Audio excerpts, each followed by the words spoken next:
All right, welcome back for part two of section 4.1.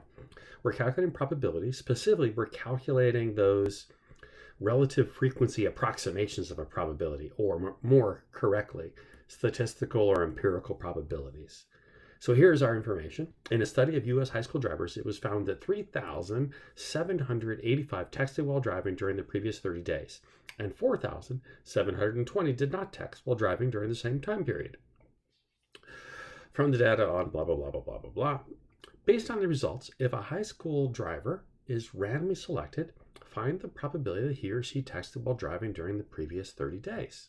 Okay, so I'm supposed to find a probability that he or she texted while driving. So my probability is that they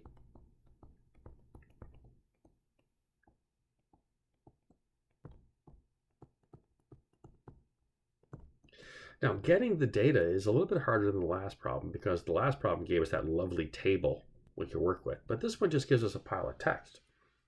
Well, I know, though, that it's going to be a fraction.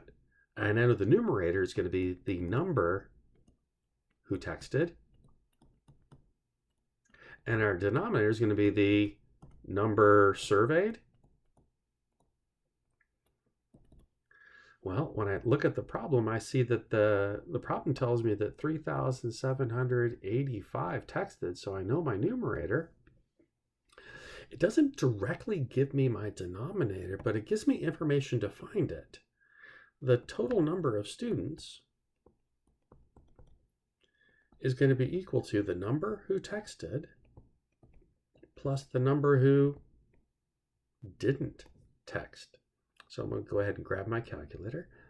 3,785 plus 4,720 gives me that I've got a grand total of 8,505. So then our probability is going to be 3,785 out of 8,505. Now, this is correct. It probably reduces. They both end in 5. I know I can at least take a 5 out, but what a god-awful horrible number. I'm going to turn that into a percent. So 3,785 divided by 8,505. 3 decimal places would be 0.445. So I'm going to call that 44.5%. So what percent of the students texted while driving? About 44.5% of them texted while driving. So the probability that a randomly selected student texted while driving would be 44.5% chance. Right? Our second approach is classical probability theory.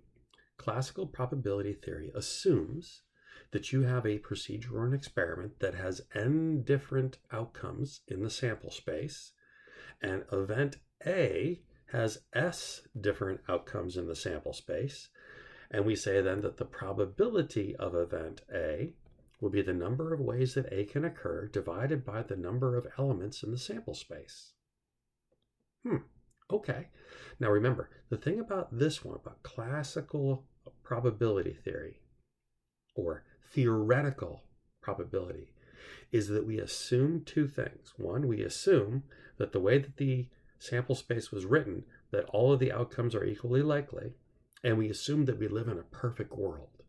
What I mean by that is, if we flip a coin, in a classical sense, we're assuming that both sides, the heads and the tails, have the same weight and the coin has the same chance of landing both ways. Or if we roll a die, that it's a perfect die and all 6 sides on that die have the same chance of occurring. That kind of stuff for classical. We assume that it's perfection. All right, let's take a look at a couple examples. For these first few examples, we're going to have the experiment is roll a 12-sided die. Well, if I roll a 12-sided die, my sample space for that is going to be 1, 2, 3, 4, 5, 6, 7, 8, 9, 10, 11, and 12. Because a 12-sided die has 12 faces, and it looks like that, assuming in a perfect die, in a perfect world, every face would have the same chance of landing on the up. So we would get 12 possible outcomes for our sample space. I didn't like my 5. Okay. Event A, rolling a 2. So A is the event that just has one outcome in it. It is a simple event, 2. So then the probability of A occurring is going to be 2 divided by, oops, not 2, sorry, 1 divided by 12.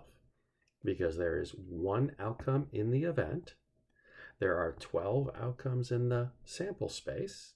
So then the probability of A occurring is 1 out of 12. And of course, you could represent that as a decimal or a percent. I'm not too worried about that. Right? Moving on. Event B is rolling a 10. So B is the event 10. Again, another simple event. So that means that the probability of B should be 1 out of 12. Now I'm saying simple event here. This is not easy. Simple not like that. Simple means that there's one outcome in our event. Simple event. Right? Event C, rolling a number greater than 4. Okay, so what's in C? Well, if C is the numbers greater than 4, that's the 5, the 6, the 7, the 8, the 9, the 10, the 11, and the 12. And it looks like there's 1, 2, 3, 4, 5, 6, 7, 8 things in there. So then the probability of C would be 8 out of 12, 2/3. Reduce it down, take a 4 out of both of them, 2 4s in the numerator, 3 4s in the denominator, 2/3. Not a simple event, 8 things in the event, 8/12. Okay. By the way, this event right here that we just did, this would be the one that people will get it wrong because they'll accidentally include 4 in their event and they'll get 9 out of 12. Remember, greater than 4 doesn't include 4. Okay. All right, let's check the next one. Event D. We're going to roll an odd number less than 10. So what's in D? Well, D has to be odd numbers that are smaller than 10. So that's going to be 1, the 3, the 5, the 7, and the 9. Those are all the odd numbers in our experiment, all the outcomes that are odd, less than 10. There are 1, 2, 3, 4, 5 numbers in there. So then the probability of D would be 5 out of 12. So theoretical probability or classical probability is just simply defining a sample space, knowing how many things are in there. If you want to get fancy about it, the language looks like this. That N right there asks you to find the cardinality or the number of elements in, the number of elements in S, and then we would say 12. So for each of these examples down here, we could have said the number of elements in A is 1, the number of elements in B is 1, the number of elements in C is 8, the number of elements in D is 5. We could use that notation as well. I just spoke it rather than writing it, right? All right, let's do a few more, okay? Our experiment here is we're gonna pick a single card from a standard deck. So our sample space now is a little more complicated, okay? In the last example, my sample space was uncomplicated enough that I could write it out. I'm not writing out the sample space because my sample space is all the cards in the deck. So my sample space is all 52 cards in a deck. Right?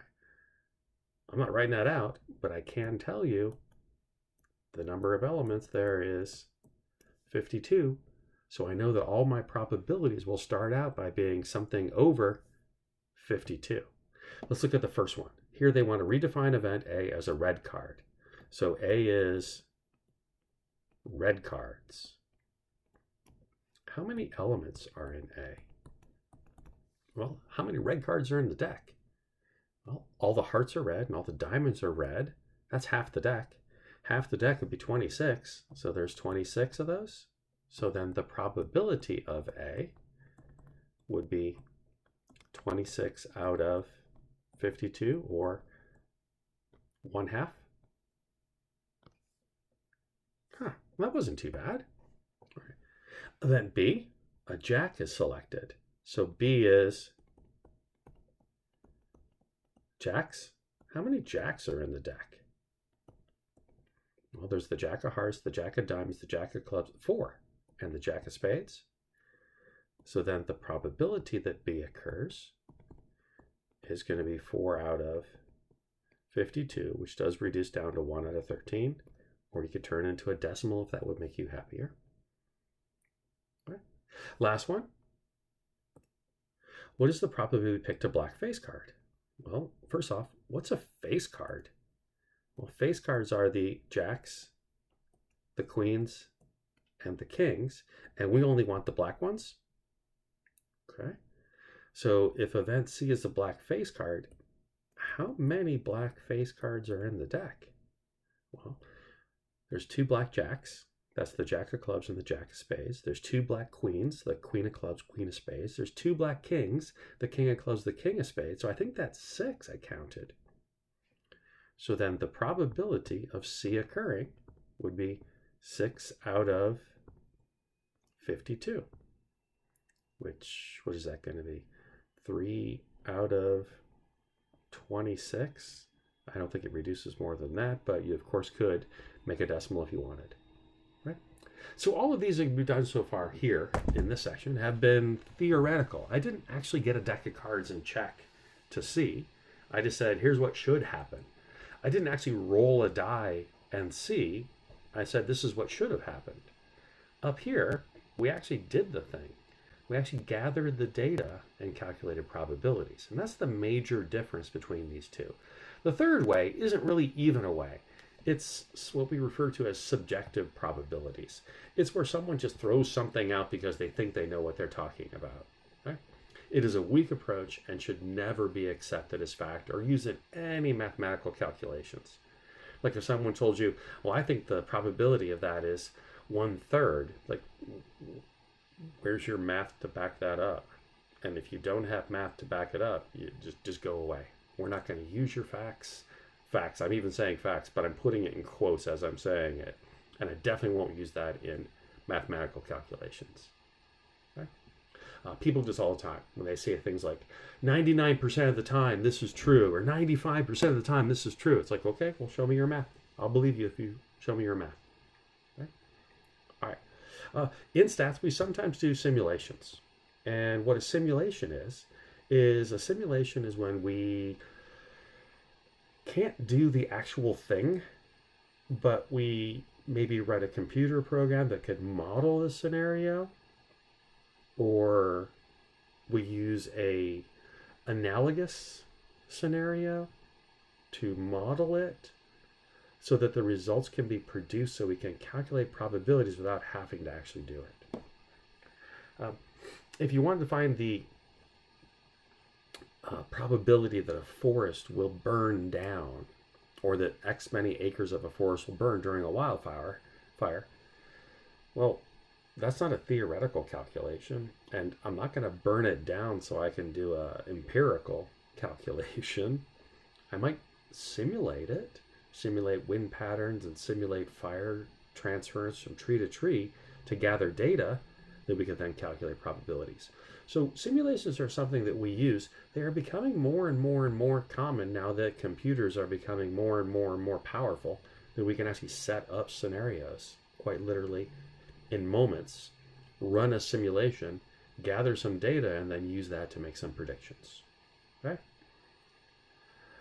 The law of large numbers. This is a big one, and this is what a lot of stats is kind of based around. The law of large numbers says that as a procedure is repeated again and again and again, that relative frequency probability, that data-driven probability, right, tends to approach the actual probability. Okay?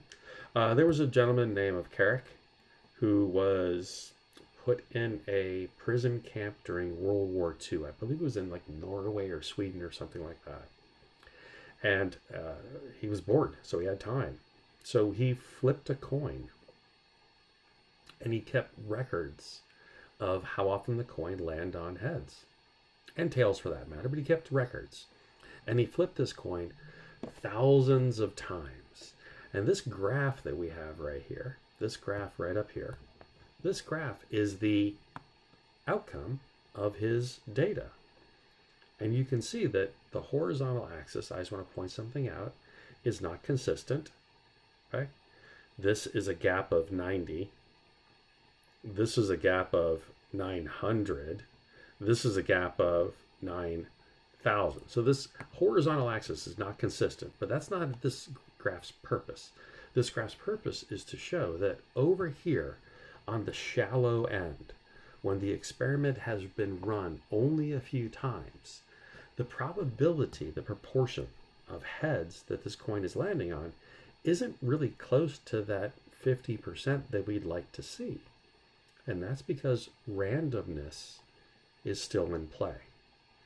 As the number of trials begins to get deeper and deeper and deeper, that means more and more trials, what you'll notice is that that 50% that is in the middle that we would expect to see for heads, that the actual data starts to kind of move in on that, right? So this is the law of large numbers in play. And the law of large numbers says that when you run an experiment on the shallow end, on a few runs of the experiment, crazy things can happen. But when you get to the deep end of the experiment, it is very, very predictable. Right? This is how casinos work. Okay? Casinos live over here. Casinos know that they're going to get 1,000 bets a day on craps, and they can predict very accurately what percent of people are going to win and how much money they're going to win, what percent of people are going to lose, how much money they're going to lose, and they can set those odds, those payoffs, so that they always make a little bit of money off of you. Now, if you go to the casino, you live over here on this end, on the shallow end, where you're only maybe making a few bets. You're not making thousands of bets, you're making a few bets. And because you're making a few bets, crazy things can happen. You could successfully win a whole bunch, or you could successfully lose a whole bunch. It could be all over the place because we haven't run the experiment enough for the law of large numbers to take effect, which is why it's exciting. Right? And that's how they set that business model up. They set it up so that you can go there and you can be excited with your 20, 30, 40, 50 bets, and you can win or you can lose and you can have a good time, but you're still going to throw your money down. Whereas they know that you don't matter. It's the hundreds of yous, the thousands of yous that make those bets every day, and they can predict exactly what they're going to do. The law of large numbers is beautiful. It is what makes stats, to me, so interesting. Right? All right, moving on. Complementary events. Well, what does it mean to be a complement? I'm hoping you remember this from your 142. The complement is all of the outcomes that are not included in the event. We use this E prime with E with a line above it. You'll also see it sometimes written with an actual apostrophe. You'll also see it sometimes written with a C. It really just depends on who wrote the book. All three notations are used. Okay? And basically what it tells me is that, well, the probability of an event plus the probability of the complement must add up to 1. Now, if you stop for a second, this makes sense. If I told you that there's a 25% chance that it'll rain tomorrow, that would mean that there has to be a 75% chance that it won't rain, so that it will add up to the 100% chance that there is a tomorrow. Right? Or if I told you that historically 68% of the students pass this class, that would mean that 32% of the students don't pass the class, so that we can add up to that 100%. So every event has a complement, and the complement added plus the event must add up to 1, or if you're talking percents, 100. Now, how do we use this? Why do we use this? Where do we care? Well, we don't usually use it in this form. We usually use it by saying that the probability of an event can be found by taking 1 minus the probability of its complement. And the argument here is If if that is hard to do, hard to calculate, and this over here is easier to calculate, why not do the easy thing and use it as a way to find the hard thing? Right? In a recent year, there were 3 million skydiving jumps and 21 resulted in death. So the probability of death from a skydiving jump would be 21 out of 3 million. Yeah? What's the probability that you won't die? The complement of that. Well, could I just say it's 1 minus 21 over 3 million? Or 2,999,979 out of 3 million?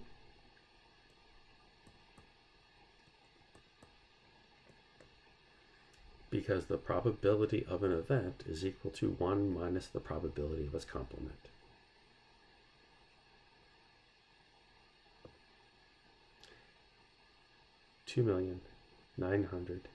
Actually, clear. 21 divided by 3 million. 1 minus that answer. And I get this. So the probability that I won't die is 0.9999. How many is that? 1, 2, 3, 4, 5. 1, 2, 3, 4, 9, 3, which is essentially 1. If I try to round that to 3 decimal places, it's going to round to 1. It isn't 1.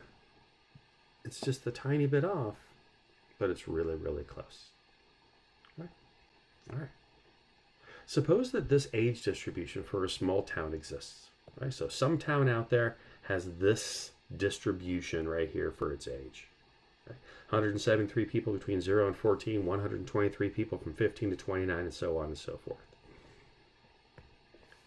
If event A is a randomly chosen individual is not 15 to 29, what's the probability of A? Well, the probability of not 15 to 29 is going to be 1 minus the probability of 15 to 29. So that would be 1 minus 123 out of, oh man, they didn't give us the total here, so I'll have to grab my calculator. I'm going to need it anyway. 173 plus 123 plus, I'll come back when I'm done, 777. And so 1 minus 123 divided by 777. There it is as a decimal. If you prefer it as a fraction, there it is as a fraction. I'm going to leave it as a decimal and say that that's 84.2%. All of the other ones could be calculated similarly just by using that complement rule. I'm going to skip that though because we're already at 23 minutes because I want to get to this. Right? It's the last page of the chapter, and it's this idea of significant results and probabilities. Now, we've talked a little bit about significant results before. We said if it was more than 2 standard deviations below the mean or 2 standard deviations above the mean, we would say that it's a significantly low or significantly high.